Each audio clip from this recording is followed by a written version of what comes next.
The first night it happened, my heart pounded so loudly I thought the walls would hear it, because desperation has a sound when it finally breaks you.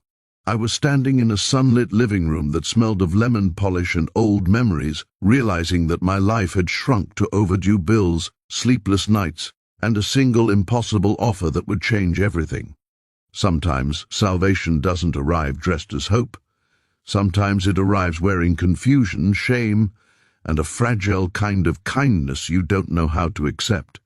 Before this story pulls you any deeper, if you believe in kindness, second chances, and the quiet ways humans save each other, please like, comment, share, and subscribe to the channel Heartbeat Tales. Your support keeps stories like this alive. My name is Aaron Cole, and at 29 I thought I had already failed at adulthood. The printing job I depended on vanished after layoffs, my savings evaporated under hospital bills for my mother, and the city I once loved became a daily reminder of everything I couldn't afford.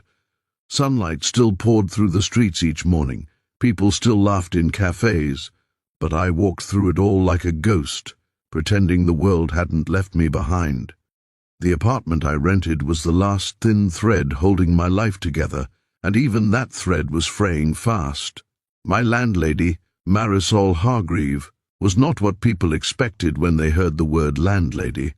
She was in her early 40s, graceful in a quiet way, with tired eyes that had clearly learned how to carry other people's burdens. She lived downstairs, kept her plants alive with almost maternal devotion, and spoke softly, as if loudness might disturb something fragile inside her. I assumed she saw me as just another struggling tenant until the afternoon she asked me to sit with her, sunlight cutting through the room and landing between us like a line neither of us knew how to cross. That was the day she told me she knew I was late on rent, that she knew I was trying, and that she didn't want to see me homeless. Her voice trembled just slightly, not with authority but with vulnerability. She confessed her own loneliness, the long evenings after a quiet divorce, the ache of coming home to a space that echoed back nothing. Her offer came gently, almost apologetically, and it stunned me not because it was cruel, but because it was strangely human. Half the rent, she said, in exchange for 10 intimate minutes each night, nothing explicit, nothing forced, just presence, warmth, and connection. I didn't agree immediately. I spent that night staring at the ceiling, watching shadows crawl across the walls as my pride wrestled with my fear. Morning came, bright and indifferent, and I realized that survival often demands choices that don't fit neatly into morality tales. I agreed, not because I felt entitled, but because I was drowning and someone had thrown me a rope made of something complicated and imperfect. Those 10 minutes each night became something unexpected. We sat together while the daylight faded, sharing silence more often than touch. Sometimes she rested her head against my shoulder. Sometimes we simply breathed in the same space, grounded by the fact that neither of us was alone in that moment. I learned the lines of exhaustion on her face, the way her hands trembled when she spoke about the years she spent caring for others while neglecting herself. She learned about my mother, my fear of becoming invisible, my shame at needing help. In the soft glow of evening lamps, we weren't landlord and tenant, we were two people trying to remember what it felt like to matter.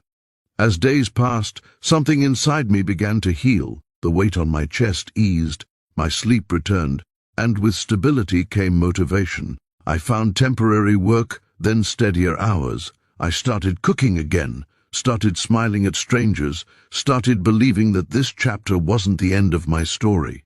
Marisol noticed the change, not with possessiveness, but with relief, like someone watching a wound finally close. One afternoon, flooded with daylight and courage, I told her I wanted to pay full rent again. I told her I was grateful, but that I needed to stand on my own. Her eyes filled, not with loss, but with pride. She told me the arrangement was never meant to trap me, only to help me stand back up. That night, Our 10 minutes ended with nothing but a quiet understanding that kindness had done its work. Just before the ending, I have a special request for you. Please comment and share your thoughts, because your words help these stories reach hearts that may need them right now. When I eventually moved out, the sun was high, the city bright, and my life no longer felt like it was closing in on me. I still think about Marisol sometimes, about how salvation doesn't always look pure or simple, and how empathy can exist in the most unexpected forms. If this story touched your heart, if it reminded you that humans are messy but capable of grace, please engage with this video, because every like, comment, and share tells us these stories matter.